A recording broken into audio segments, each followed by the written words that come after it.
Hey guys, my name is Josh. Happy 4th of July, by the way. I hope you guys are having fun. Don't drink and drive, be safe, you know the whole drill. So the Audeze Isine 10 is unlike any other product that I have seen, felt, or heard on this channel. Now I gotta admit, when I first saw that this was released, when this first came out, when people first started reviewing this, I really didn't have any strong aspirations to check this out at all. It just wasn't a product that I particularly felt was very intriguing. And after listening to it for a little bit, I can actually fairly confidently understand why certain people would really, really love this thing, including the owner, who I would like to thank for sending this out. Israel, you kick ass. You really rock for sending all this stuff out for a review. But you already know that. I've thanked you plenty of times. Now, some real quick self-promotion stuff. I am going to have a comparison between this $350 planar magnetic in-ear to a $350 planar magnetic over-ear, and seeing the benefits and drawbacks of each type of product. All right, so I actually want to talk about sound first on this guy, but there's a couple things that we got to go over.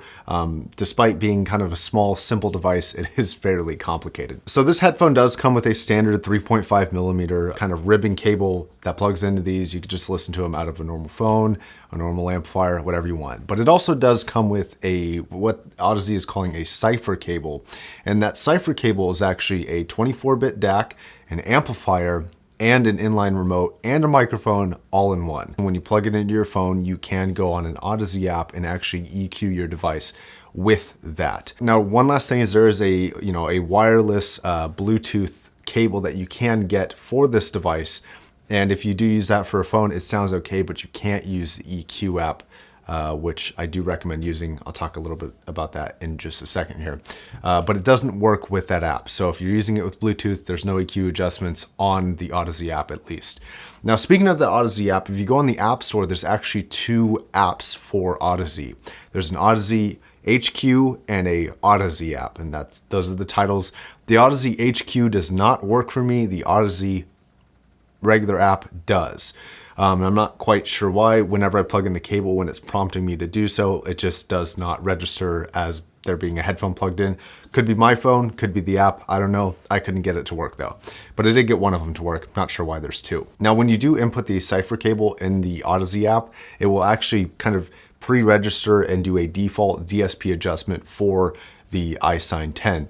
And that adjustment actually does do a pretty good job of making it sound, in my opinion, a little bit better for a couple reasons. We'll talk more about that when we actually get to the sound portion. Now, the EQ itself, it's not, extremely complex. It's pretty simple, but it does do a fair bit, and these do respond really well to that EQ, and they do adjust quite a bit. And it seems that Audeze has kept it in a range, both a decibel and a frequency range, that doesn't push this thing to the point of it not being able to display any further. So, if you move it over to the fullest degree, you can kind of hear each incremental increase until you get all the way over to the fullest point.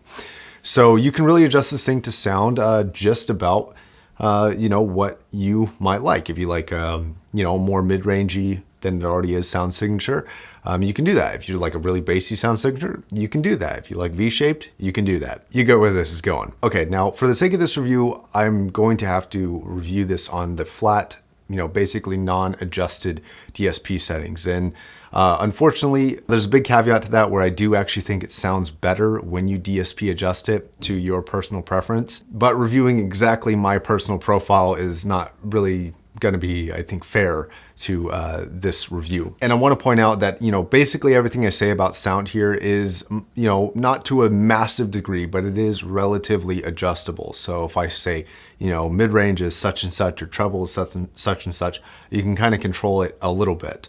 But there are some characteristics that are not changeable, or at least I couldn't get them to change to a noticeable or massive degree. Finally, let's talk about the sound. Sorry for that long intro there. So overall, the first thing that stands out to me is actually going to be the scale. This doesn't really sound like any other IEM that I've tried. I think it's actually on par in terms of scale and broadness with some full-size headphones. It's going to be better than some, and it's also going to be worse than some. It's definitely not the widest headphone out there, but it can soundstage wide enough and give you a grand enough scale to feel like, in a way that you're listening to a full-size headphone, but you know, not having cups around your ears, it kind of messes with your head a little bit, but we'll talk more about that in the build. Now with the flat DSP, the majority of the sound is going to be coming from the mid-range. It does have a little bit of a, you know, classic Audeze roll off in the treble, and despite what Audeze normally goes for, it actually doesn't have this incredibly massive, impactful bass response, which was kind of surprising. And you can adjust that a little bit with the application, but it never really has that kind of inherent planar slam that you get with full-size headphones, but you know, maybe a little bit unfair to compare. And I also think it's actually worth mentioning that this does sound different than any other headphone that I've tried. I think if you were to define the technical characteristics, it may not sound better than equally priced headphones or in-ear monitors slash headphones. I think there are a few others at $350 and below that beat this for the technicality of sound, right? They may have a little bit higher treble response.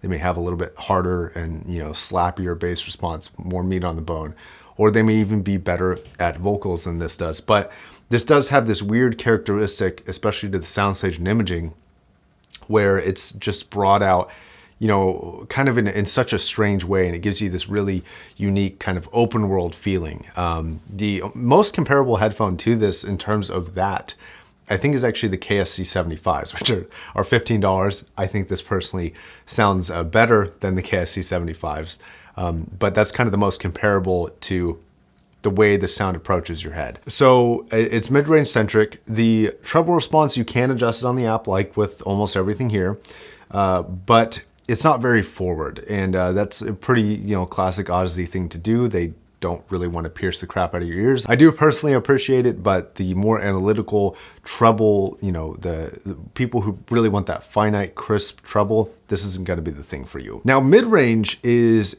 odd. The majority of the actual frequency range is taken up by the mid-range, but when you get into kind of a more finite position and more in your head vocals, like you can get on certain headphones and certain in-ears, this doesn't really compete with the forwardness of that. Everything is kind of, you know, everything in the entire sound signature is a little bit step back and a little bit more outside.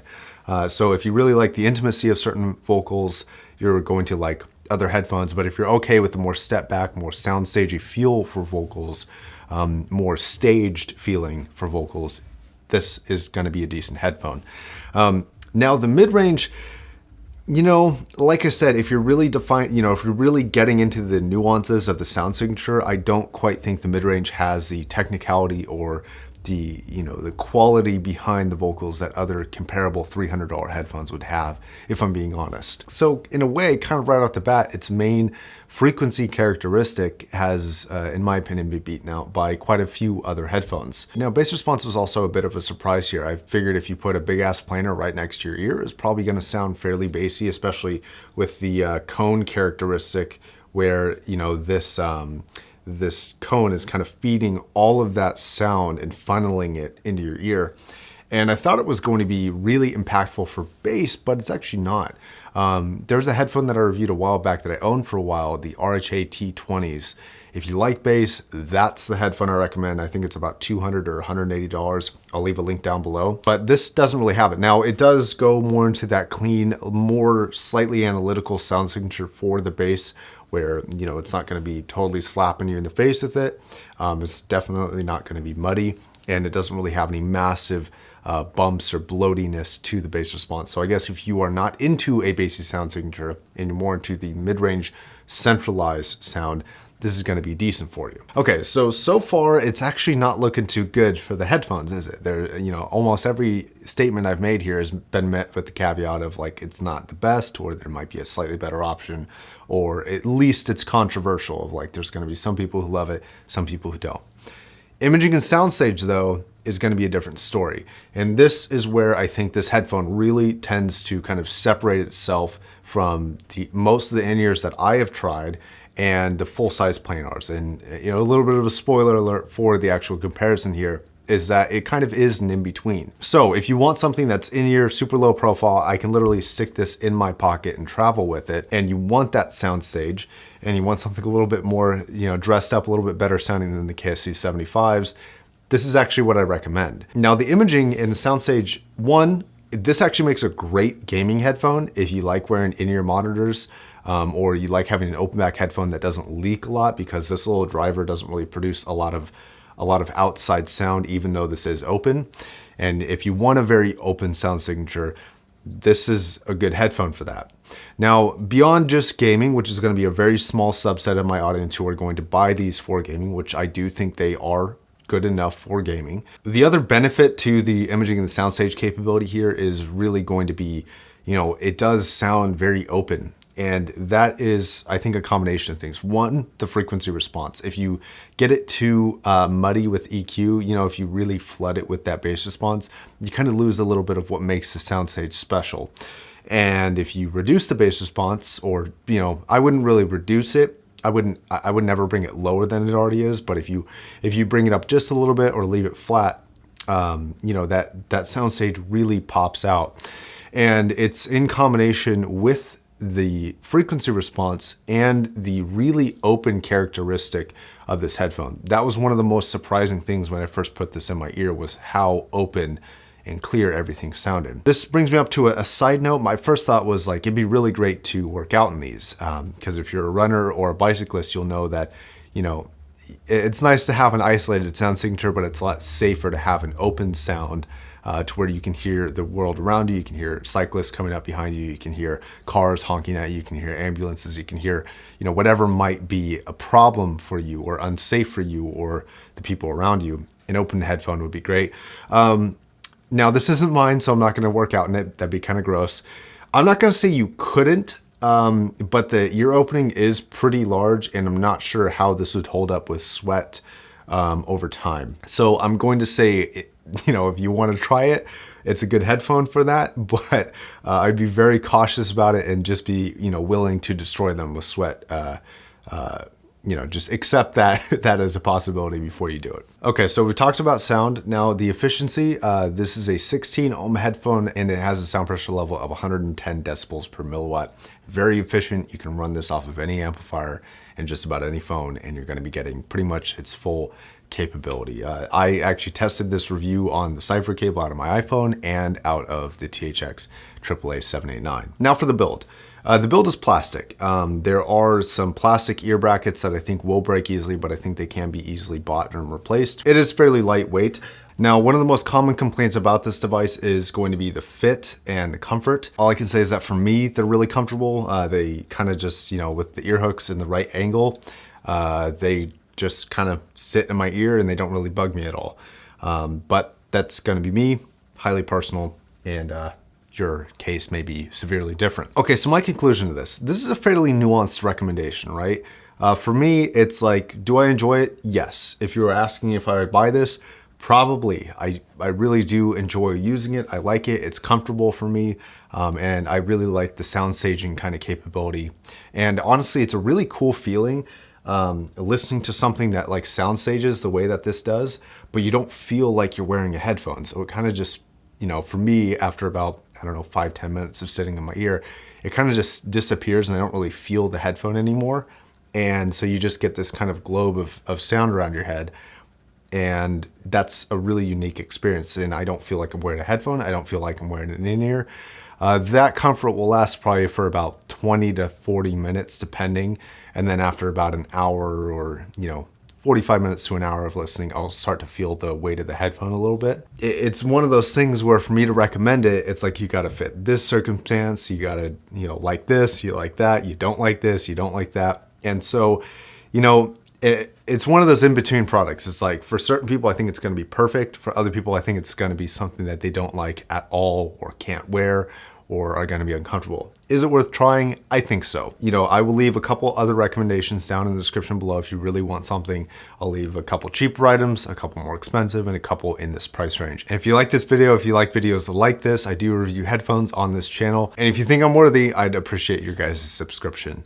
All right. So I think that's going to wrap it up. Thank you very much for watching. I want to send a huge thank you to Israel and the rest of the patrons for helping send out stuff for me to review so I can continue to do this. Your guys' support rocks. If you want early access to videos like this one, there's a link in the description down below. All right, guys. My name is Josh, signing off.